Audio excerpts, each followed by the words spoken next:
ఆషాఢ్ మాసం ప్రారంభమైంది. ఈ మాసంలో ఈ వస్తువులు దానం చేస్తే మంచిదని వేద పండితులు చెబుతుంటారు. అలాగే ఈ మాసంలో శ్రీమహావిష్ణువు యోగ నిద్రలోకి వెళ్తారని అంటారు. ఆషాఢ్ మాసం గురువారం నుంచి ప్రారంభమైంది. ఈ మాసానికి ఒక ప్రత్యేకత ఉంది. ఈ మాసంలో వారాహి అమ్మ వారి నవరాత్రులు ఉంటాయి.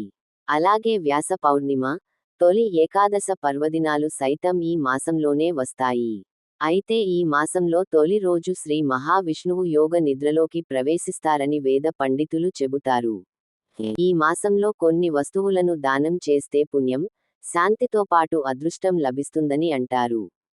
ఆహారం, నీటిని దానం చేయడం చాలా శుభ్రప్రదమని చెబుతారు.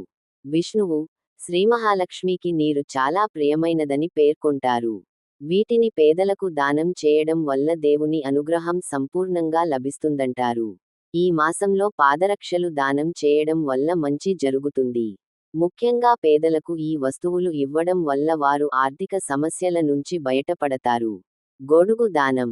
గొడుగు దానం చేయడం వల్ల అదృష్టాన్ని తెచ్చిపెడుతుందంటారు. దిండ్లు, బెడ్షీట్లు.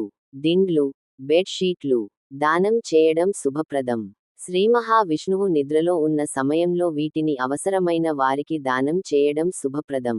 అలాగే తెల్లటి వస్తువులు దానం చేస్తే, వీటితో పాటు పాలు, పెరుగు, తెల్లని వస్త్రాలు, నీటి పాత్రలు వంటి తెల్లని రంగు వస్తువులు దానం చేయడం ద్వారా మానసిక ప్రశాంతతను పొందవచ్చు. ఈ ఆషాఢ్ మాసంలో ఈ వస్తువులు దానం చేయడం వల్ల ఆధ్యాత్మిక శుద్ధి, దేవుని అనుగ్రహంతో పాటు అదృష్టం లభిస్తాయని చెబుతారు. మరిన్ని వీడియోల కోసం మన ఛానెల్ను సబ్స్క్రైబ్ చేయండి. అలాగే ఈ వీడియో నచ్చితే లైక్ చేయండి, షేర్ చేయండి. జై శ్రీరామ్.